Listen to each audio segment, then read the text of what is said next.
갈라디아서 5장 24절부터 26절까지 말씀 한 목소리로 함께 봉독하겠습니다. 그리스도의 예수의 사람들은 육체와 함께 그의 정욕과 탐심을 십자가에 못 박았느니라. 만일 우리가 성령으로 살면 또 성령으로 행할지니 헛된 영광을 구하여 서로 노력케 하거나 서로 다투지 말지니라. 아멘. 바울은 지금 육체를 따라 사는 삶과 성령에 따라 사는 삶을 대조해서 이야기를 했습니다. 육체를 따라 사는 사람들은 육체의 열매를 맺고 또 성령에 따라 사는 사람들은 성령의 열매를 맺으며 살아가게 됩니다. 우리 안에 성령님이 내주하신다면 우리는 성령님을 따라 살아가야 되는 것이 너무나 당연합니다. 그렇게 이야기를 하면서 사도 바울이 24절과 25절에 이제 결론적으로 앞에 한 이야기를 이제 결론을 맺고 있습니다. 그러면서 가장 먼저 이야기하는 것이 24절에 보면 그리스도의 예수의 사람들은 이라고 이야기를 합니다. 이 전까지 바울은 갈라디아 사람들을 가리켜 형제들아 라고 하는 단어를 썼습니다. 그래서 우리가 주님 안에 한 형제로서 서로 미워하지 말고 서로 사랑하고 같은 마음을 품고 살라고 하는 이 형제의 개념의 이야기를 많이 했습니다. 그런데 지금 여기서는 이제 형제라고 이야기하지 않고 그리스도의 예수의 사람들은 이라고 이야기하면서 그들의 정체성을 이야기를 합니다. 교회 안에서 서로 형제로서 한 공동체 안의 지체로 살아가긴 하지만 각자들은 그리스도 예수의 사람들이라고 이야기를 하는 거죠. 그래서 각자가 그리스도의 예수의 사람으로서 이제 어떻게 살아야 될지를 이야기를 하고 있는 것입니다. 신자에게 있어서 가장 중요한 관심사가 있습니다. 여러분들에게 가장 중요한 관심사는 과연 어떤 것입니까? 이 세상에서 무엇인가 내가 어떤 꿈을 이루는 것, 또 어떤 목표를 이루는 것, 이런 것도 관심사일 수 있습니다. 그런데 신앙적인 관점에서 신자들에게 가장 큰 관심사는요, 바로 성화라고 하는 겁니다. 신자들은 성화를 위해서 애씁니다. 하나님이 우리를 부르셨을 때 그 부르심, 거듭남이 있죠. 이 거듭남은 하나님의 전적인 은혜입니다. 이 거듭남에서 우리의 노력은 아무것도 없습니다. 하나님이 그냥 우리를 하나님의 백성으로 부르신 겁니다. 우리가 마지막에 죽고 난 후에 또는 예수님이 재림하신 후에 하나님의 나라에 가는 것을 영화라고 이야기를 하죠. 이 영화도 우리가 할 수 있는 것은 아무것도 없습니다. 우리가 부르심을 받고 거듭났다면 영화는 이것은 당연히 되어지는 것입니다. 우리가 나중에 구원받기 위해서 하나님 나라에 가기 위해서 내가 무엇인가를 노력해서 가는 건 아닙니다. 우리가 예수님을 믿는 그 순간에 우리는 거듭남과 함께 이 영화라고 하는 것을 보장받았습니다. 그래서 구원받은 사람은 죽고 난 이후에 하나님의 나라에 당연히 가는 거예요. 내가 죽고 난 이후에 천국에 못 가면 어떡하지? 이러한 걱정은 쓸데없는 걱정입니다. 왜냐하면 이것은 우리의 노력으로 되어지는 게 아니기 때문에 그렇습니다. 그러니까 우리가 하나님의 백성이 되는 거듭남과 그리고 영원한 천국에 가는 이 영화는 우리의 힘으로 되어지는 게 아니고 철저히 하나님의 주권적으로 되어지는 것입니다. 그런데 우리가 예수님을 믿는 그 순간부터 시작해서 하나님이 부르시는 그때까지의 중간을 우리 성화라고 이야기하죠. 이 성화는 하나님의 주권 가운데 일어나긴 하지만 우리의 노력이 굉장히 중요합니다.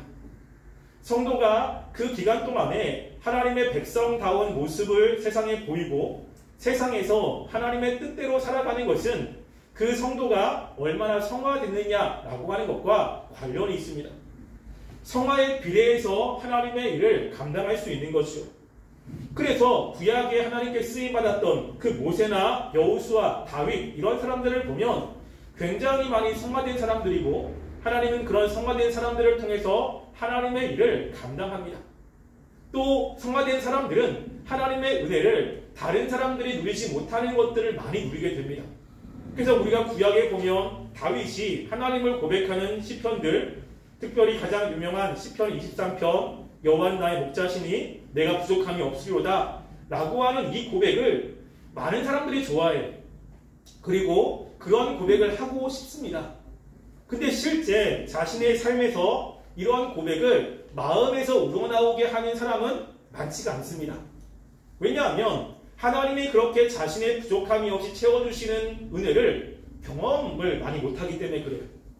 다윗은 그렇게 경험을 했는데 나는 그런 하나님을 경험을 못하고 있는 겁니다. 그러니까 사람들이 그것을 나의 믿음의 고백으로 고백하기보다는 그 꿈으로 희망으로 고백하는 경우가 참 많아요. 그래서 나도 그랬으면 좋겠다. 그런 것을 경험했으면 좋겠다. 이렇게 고백하는 경우가 많지요. 근데 다윗은 그것을 실제 고백해서 신앙으로 고백하는 것입니다. 이것이 바로 다윗이 그만큼 성화가 되었을 때 누려지는 누림을 이야기를 하는 것입니다. 우리가 성화가 많이 되면 될수록 하나님의 은혜에 대한 감격은 더 많아지고요. 그리고 성령의 열매는 더 풍성해지고 우리를 통해서 하나님의 나라는 잘 세워질 수 있습니다. 이것은 성화와 관련되어 있는 부분이에요. 그래서 지금 이 사도 바울이 갈라디아 교회 사람들에게 그들의 정체성을 이야기하면서 우리가 그리스도 예수의 사람으로서 이 땅을 어떻게 살아야 되는지 아주 기본적인 원리를 이야기를 합니다. 이거는 굉장히 중요한 원리입니다. 우리가 더 성화를 하고 성화된 모습으로 나가기 위해서는 이 두 가지를 반드시 가지고 있어야 되고 이 두 가지를 가지고 있어야 성화될 수 있습니다. 그 외에 다른 요행으로는 불가능한 겁니다. 기도를 많이 한다고 되는 것도 아니고요. 말씀을 많이 안다고 되는 게 아닙니다. 말씀을 많이 안다고 되어진다면 목사님이나 신학교에 있는 사람들은 가장 성화가 많이 돼야 됩니다. 근데 그렇지가 않거든요. 이 성화라고 하는 것은 무엇인가 많이 안다고 되는 것이 아니라 지금 여기서 사도 바울이 이야기하는 이 두 가지가 있어야 되는 것이죠. 그 두 가지는 무엇이냐면요. 하나는 24절에 이야기를 하고 있고 하나는 25절에 이야기를 하고 있습니다. 하나는 부정적인 측면이고 하나는 긍정적인 측면입니다. 24절에 보면 부정적인 측면을 이야기하고 있는데요. 그것은 그 정욕과 탐심을 십자가에 못 박는 겁니다. 즉 우리의 죄악을 죽이는 것이고 25절에 보면 성령으로 행할지니 라고 이야기하면서 하나님과 관련되어서 무엇인가를 행하는 것, 이 두 가지를 이야기합니다. 이 두 가지는 굉장히 중요합니다. 그래서 하나님께서 이스라엘 백성들에게 하나님의 말씀대로 살아가는 사람들에게는 항상 이 두 가지를 같이 이야기를 해요. 우리가 그 중에 몇 가지를 한번 찾아볼까요? 우리가 굉장히 좋아하는 말씀 가운데 시편 1편 말씀 있죠. 그럼 시편 1편을 많이 외우시는 분 있죠. 자, 시편 1편 1절과 2절에 보면 복 있는 사람에 대해서 이야기합니다. 이 복 있는 사람이라고 이야기하는데 이것은 복을 받은 사람들이 즉 하나님의 백성들을 이야기를 하고 있는데 거기 1편 1절 2절에 보면 이렇게 이야기합니다. 함께 읽어보겠습니다. 시작. 복 있는 사람은 악인의 꾀를 따르지 아니하며 죄인의 길에 서지 아니하며 오만한 자들의 자리에 앉지 아니하고 오직 여호와의 율법을 즐거워하여 그의 율법을 주야로 묵상하는도다. 아멘. 여기도 보면 부정적인 측면과 긍정적인 측면을 이야기하죠. 먼저는 무엇인가를 하지 말아야 돼요. 그리고 두 번째는 무엇인가를 해야 되는 거죠. 우리가 어떻게 보면 당연한 거 아닙니까? 라고 이야기할 수 있습니다. 근데 우리의 삶에 보면 이게 당연한 게 아니에요. 실제로 우리가 하나님의 말씀대로 살아가려면 하지 말라는 것을 안 해야 되고 해야 되는 것을 해야 되는 겁니다. 그 여기서도 복 있는 사람은 악인의 꾀 그리고 죄인의 길 오만한 자의 자리에 앉지 않고 끊임없이 말씀을 묵상하려고 애를 쓰는 겁니다. 뿐만 아니라 이스라엘 백성들이 타락했을 때 하나님이 이사야를 통해서 이스라엘 백성들을 책망합니다. 그들의 죄가 굉장히 악해요. 그리고 하나님께서 그들의 예배를 안 받으시겠다고 이야기를 하고 그들이 하는 기도에 내가 귀를 닫겠다고 이야기를 하면서 이스라엘 백성들이 어떻게 행해야 되는지를 이야기합니다. 그게 이사야 1장 16절과 17절 말씀입니다. 우리가 이사야 1장 16절과 17절 말씀을 한번 볼까요?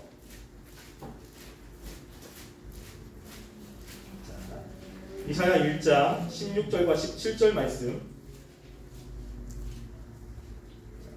함께 읽어보겠습니다. 읽겠습니다. 시작. 너희는 스스로 씻으며 스스로 깨끗하게 내 목전에서 너희 악한 행실을 버리며 행악을 그치고 선행을 배우며 정의를 구하며 학대받는 자를 도와주며 고아를 위하여 신원하며 과부를 위하여 변호하라 하셨느니라. 아멘. 여기서도 보면 하나님은 고집스럽게 두 가지를 이야기를 해요.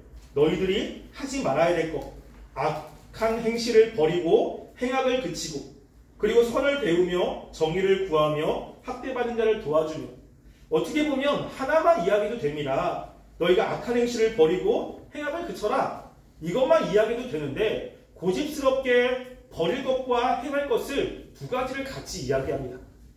여러분 이거는 신약에도 마찬가지입니다. 사도 바울이 갈라디아서 말고 에베소서 말씀에서도 이야기합니다. 우리 한 번 더 찾아볼까요? 에베소서 4장 22절과 24절 말씀입니다. 에베소서 갈라디아서 다음에 에베소서 4장 22절부터 24절 말씀 함께 우리 읽어보겠습니다. 시작. 너희는 유혹의 욕심을 따라 썩어져가는 구습을 따르는 옛사람을 벗어버리고 오직 너희의 심령을 새롭게 되어 하나님에 따라 의와 진리와 거룩함으로 지으심을 그 새 사람을 입으라. 여기서도 보면 두 가지죠. 벗어버리고 입으라라고 이야기합니다. 그래서 옛 모습을 옛사람을 벗어버리고 그리고 새 사람을 입어라. 이 두 가지를 강조하고 있어요. 그래서 이것을 버린 사람들이 어떻게 살아야 될지를 25절에 이야기를 하는데 25절도 보시면 그런즉 거짓을 버리고 각각 그 이웃과 더불어 참된 것을 말하라. 어떻게 보면 똑같은 이야기를 하는 거예요. 거짓을 버리라는 것은 참된 삶을 살라는 거잖아요. 그러면 거짓을 버려라고 하면 되는데 뒤에 첨부적으로 꼭 참된 것을 말하라 라고 하는 것을 같이 이야기합니다. 우리가 보면 무엇인가 같은 것을 이야기한다고 이야기를 할 수 있죠. 근데 고집스럽게 이렇게 이야기합니다. 왜냐하면 굉장히 중요하기 때문에 그래요. 우리가 하나님 앞에 하지 말아야 될 것을 안 하고 해야 될 것을 해야 되는데 실제로 그렇지 않은 삶들이 있다는 것입니다. 하지 말아야 될 것은 하면서 하나님이 원하는 것도 같이 하는 거예요. 하지 말아야 될 것을 안 하면서 하나님이 원하는 것들을 해야 되는데 죄를 지으면서 같이 하나님의 말씀대로 순종하려고 애씁니다. 그럼 무슨 생각을 하냐면 하나님 내가 죄를 지었지만 그래도 하나님의 말씀대로 살았잖아요. 하나님 내가 하지 말라고 하는 그 마음에 찔림이 있는데 그것을 연약하기 때문에 어쩔 수 없이 했는데 그래도 내가 하나님 앞에 이것도 했잖아요. 이렇게 하면서 하나님 앞에 기도하는 것이 있습니다. 또 어떤 사람들은 하지 말라는 것만 안 하고 하라는 것은 안 하는 거예요. 이렇게 인간은 하나님의 말씀대로 살아갈 때 한 부분만 지키려고 하는 것이 있습니다. 그렇게 해서는 안 된다는 것이죠. 우리가 이 세상에서도 우리가 살을 뺀다, 다이어트를 한다 그러면 음식 조절을 하고 운동을 해야 건강하게 빠지죠. 먹는 것을 절제하고 운동을 해야 됩니다. 먹는 걸 절제했는데 운동을 하지 않는다. 그러면 요요 현상이 올 수도 있습니다. 그렇죠? 네, 반대로 우리가 먹는 것을 절제하지 않고 운동을 안 해요. 그럼 더 찌죠. 그러니까 정상적으로 살을 빼려면 두 가지를 같이 해야 돼요. 한 가지만 하면 문제가 생깁니다. 신앙도 마찬가지입니다. 그래서 지금 사도 바울이 그리스도인의 사람들이 이 세상에 어떻게 살아야 되는지를 두 가지로 이야기를 하고 있어요. 이 두 가지를 반드시 해야 됩니다. 버려야 될 것은 버려야 되고요. 우리가 해야 될 것을 해야 되는 것입니다. 그 중에 먼저 이야기하는 것이 바로 버려야 되는 것을 이야기를 합니다. 사도 바울이 그 버려야 될 것을 육체와 함께 그 정욕과 탐심을 십자가에 못 박았느니라 라고 이야기를 하는데 이것을 조금 더 정확하게 원어적으로 번역을 하면요. 그 정욕과 및 욕심과 함께 그 육체를 십자가에 못 박는 거예요. 그게 뭐냐면 이 육체라고 하는 것, 성경에서 옛자라는 것이 있습니다. 옛자는 예수님을 믿기 전에 살았던 삶을 이야기를 합니다. 예수님을 믿은 다음에는 이 옛자라는 것은 없어졌어요. 이게 새로운 사람이 되는 거죠. 근데 새로운 사람들 가운데 아직까지 죄성이 남아있기 때문에 옛 죄성대로 살려고 하는 마음의 욕구가 있죠. 우리가 예수님을 믿는다고 해서 다 거룩하게 사는 건 아니지 않습니까? 우리가 예수님을 믿어도 옛날에 살았던 습관들이 있어요. 거짓말을 여전히 하고 술도 여전히 마시고 그리고 유흥에도 가고 이 옛 모습들이 있습니다. 거듭났는데 가지고 있는 옛 모습을 뭐라고 이야기하냐면 여기서는 육체라고 하는 단어를 쓰고 있는 거예요. 그 육체는 무엇인가를 좋아하는 게 있습니다. 애착하는 게 있는 거예요. 근데 좋아하고 애착하는 것이 거룩한 것이 아니라 죄악된 것과 관련되어 있습니다. 하나님이 원하시는 것보다는 내 정욕을 위한 것이고 내 쾌락을 위한 것들을 훨씬 더 좋아하는 이런 마음이 있다는 것이요. 그런데 예수 믿는 사람들은 우리가 예수님을 믿는 그때에 이 정욕과 이 육체, 이 정욕과 탐심을 육체와 함께 십자가에 못 박은 사람이라고 이야기하는 거예요. 우리가 여기서 사도 바울이 이야기하는 것은 못을 박아라 라고 이야기하지 않고요. 못을 박은 사람이라고 직설법으로 이야기를 합니다. 우리의 정체성은 뭐냐면 우리 안에 있는 이 죄악된 것들을 벌써 버린 사람이에요. 그러니까 버린 사람인데 다시 정욕과 탐심을 가지고 이 죄악된 행동을 하는 것은 옳지 않다는 이야기를 하고 있는 것입니다. 여러분들은 동의하지 않을 수도 있지만 성경에서는 고집스럽게 어떻게 이야기하냐면요. 우리가 예수님을 믿는 그 순간부터 우리 안에 있는 이 죄악의 세력들이 이제 지배력이 종식이 됩니다. 그것을 우리가 로마서 6장 3절부터 4절 말씀에 이야기를 하고 있어요. 자, 우리 로마서 말씀 볼까요? 로마서 6장 3절부터 4절 말씀입니다.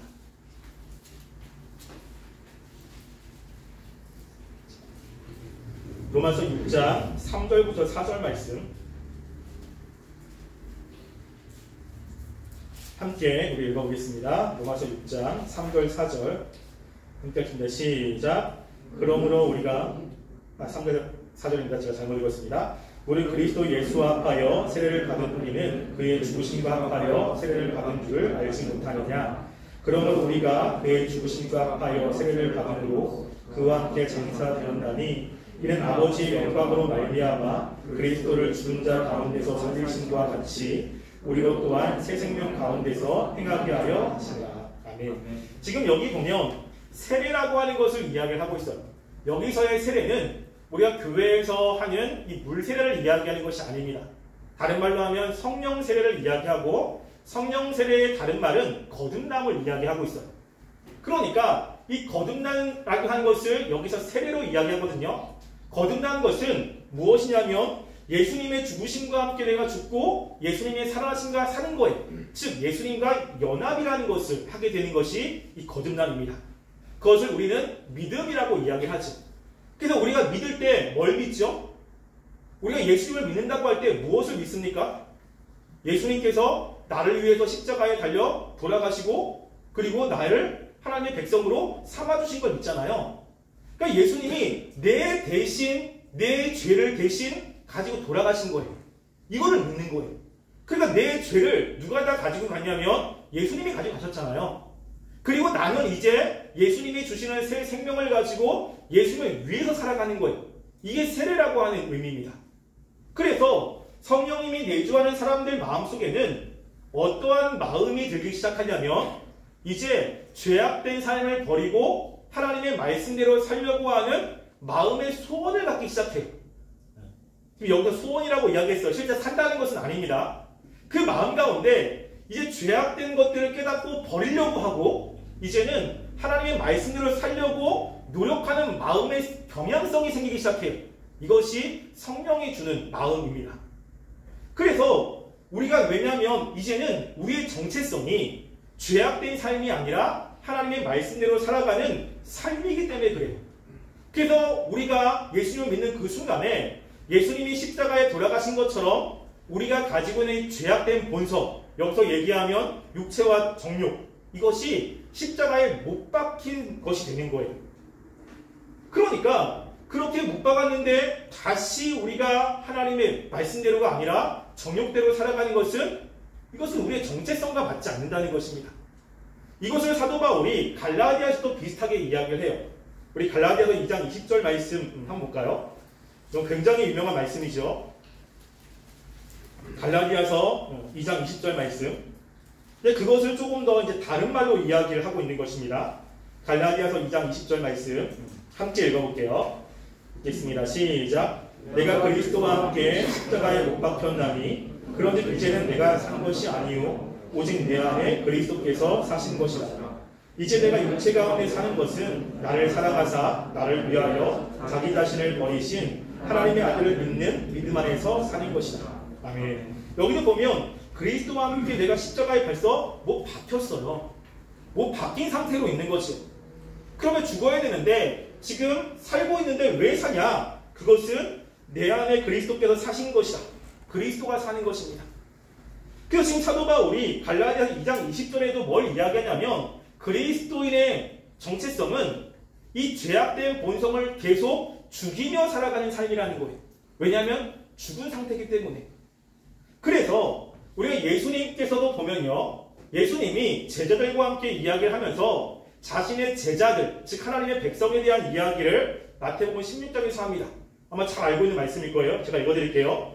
뭐라고 하냐면 이 예수께서 제자들에게 이르시되 누구든지 나를 따라오려거든 자기를 부인하고 자기 십자가를 지고 나를 따를 것이니라 라고 이야기하죠. 여기서 예수님을 따르려면 가장 처음에 뭐가 필요하죠? 자기를 부인하는 거예요. 여러분 근데 자기를 부인하면 어떻게 살아가는 겁니까? 자기를 부인한다. 그럼 어떤 자기를 부인하는 거예요? 여기서 예수님이 이야기하는 것은 예수님을 따르려면 예수님 말씀대로 살지 않으려고 하는 자기가 있어요. 즉 사도 바울로 이야기하면 이 육체적인 자기가 있습니다. 그러니까 예수님께서 원하시는 대로 가려고 하지 않은 내 자신이 있는 거예요. 그 자신을 부인한다라고 하는 단어를 씁니다. 저는 그것보다 그 만난 말을 풀어서 쓰는 걸 더 좋아합니다. 부인한다는 것은 뭐냐면요. 나를 인정하지 않는 거예요. 그러니까 내가 하나님의 말씀대로 살지 않으려고 하는 그 내 자신, 내가 원하는 대로 살려고 하는 내 자신을 인정하지 않는 거예요. 이것이 예수님을 따라가는 사람들에게 반드시 있어야 되는 삶이라는 것이죠.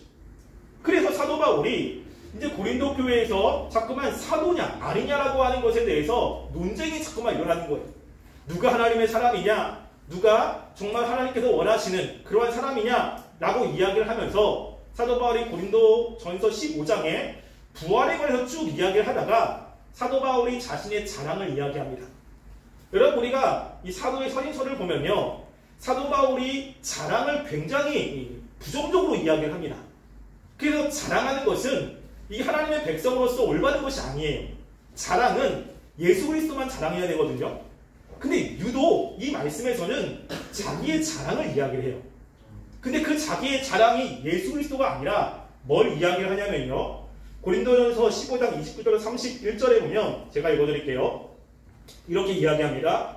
만일 죽은 자들이 도무지 다시 살아나지 못하면 죽은 자들을 위하여 세례를 받은 자들이 무엇을 하겠느냐? 어찌하여 그들을 위하여 세례를 받느냐? 또 어찌하여 우리가 언제나 위험을 무릅쓰리요? 형제라 내가 그리스도 예수 우리 주 안에서 가진 바 너희에 대한 나의 자랑을 두고 단언하노니 나는 날마다 죽노라 라고 이야기해요. 뭐가 자랑거리입니까? 내가 죽는 거예요. 그 앞에 세례에 관한 이야기를 합니다. 우리가 예수 그리스도를 통해서 세례를 받은 우리가 어떻게 살아야 되느냐? 내가 죽어야 돼요. 날마다 죽는다고. 이게 사도 바울의 자랑거리 중에 하나였다는 것입니다. 우리도 마찬가지입니다.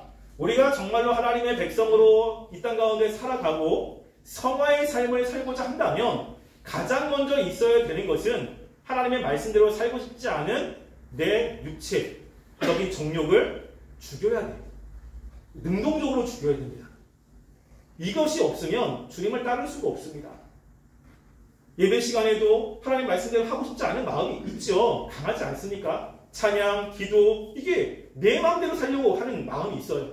그것들과 싸워야 돼요. 싸우지 않으면 말씀대로 살아갈 수가 없습니다.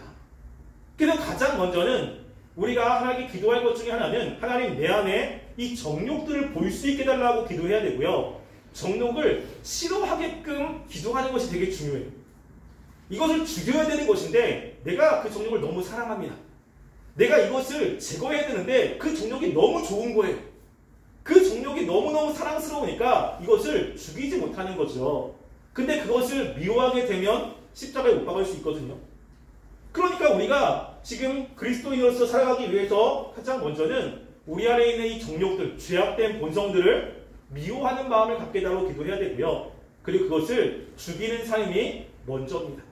이게 없으면 성화의 삶이 안 돼요. 나는 왜 성숙이 없을까? 나는 왜 예수님을 닮아가는 것이 없을까?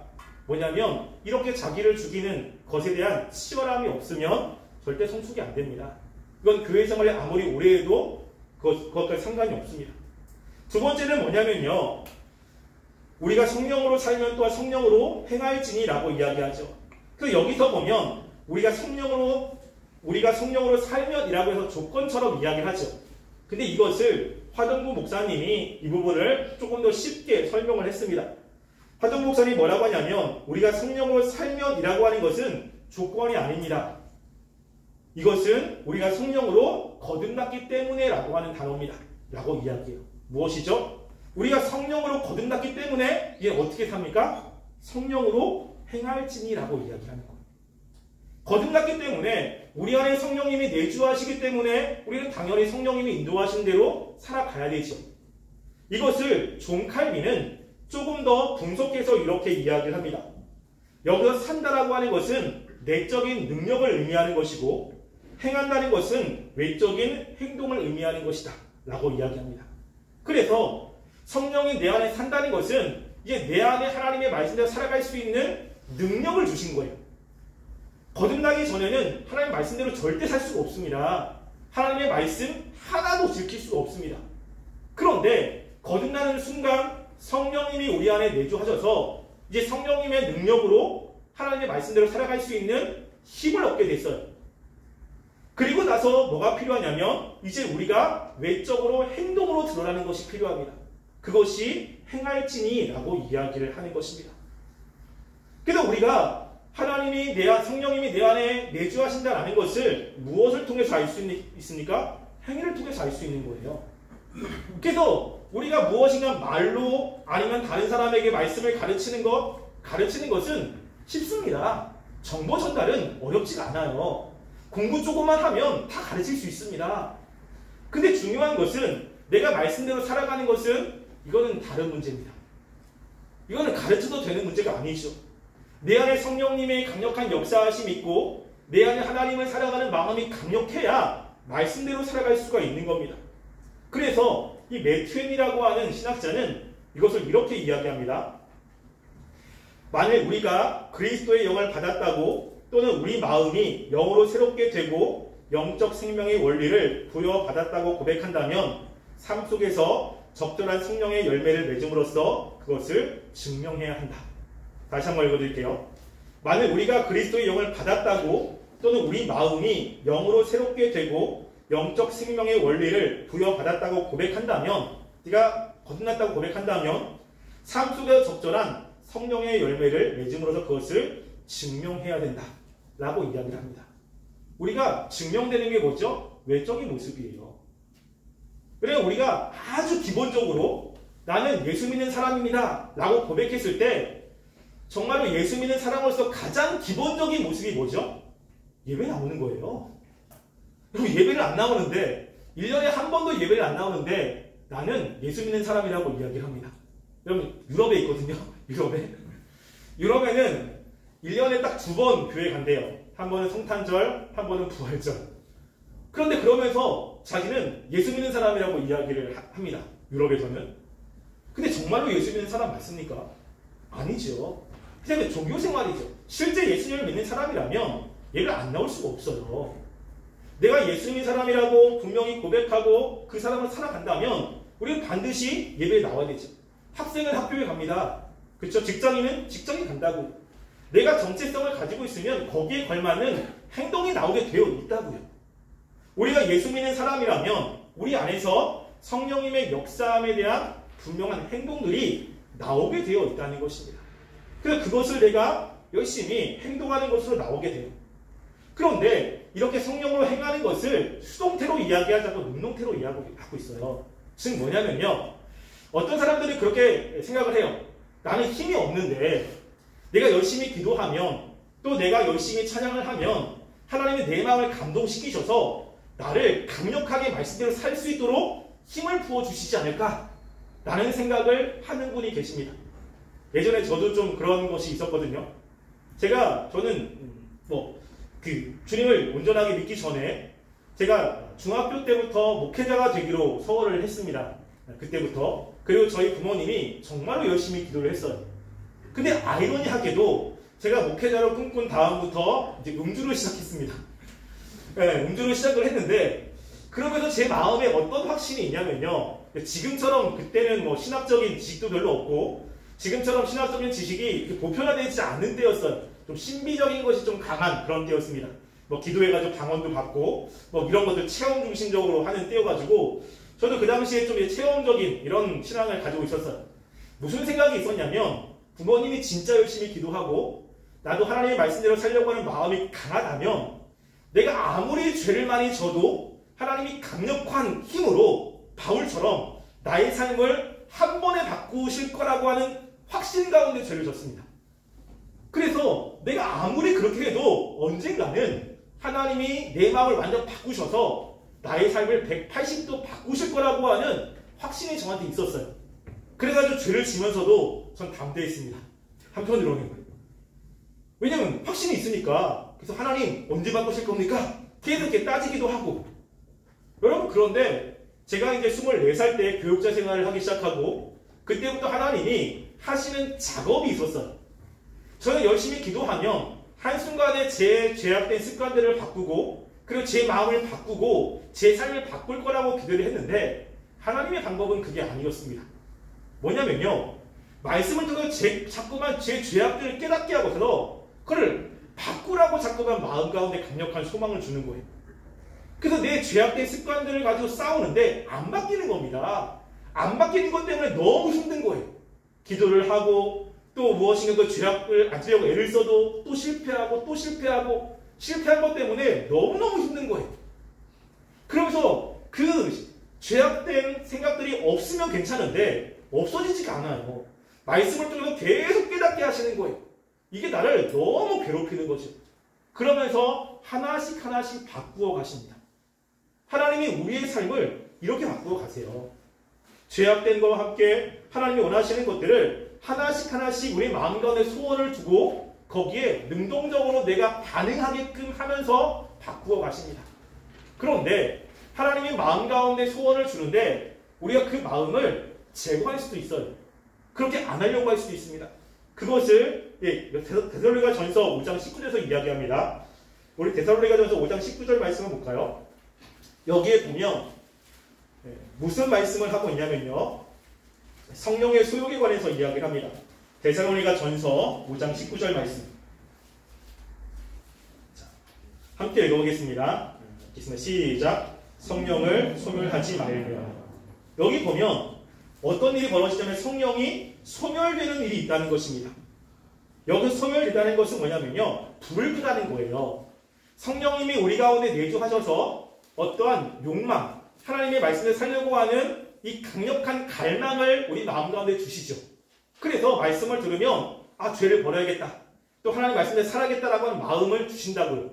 근데 어떤 일이 벌어집니까? 꺼버리는 거예요. 그냥. 그대로 내가 실천해야 되는데 내면에 있는 그런 성령님의 속삭임, 성령님의 역사를 내가 외면하고 눈 감아버리고 꺼버려서 대신 죄악된 행동을 해버리는 것입니다. 그러지 말라는 거예요. 그럴 수도 있다는 것입니다.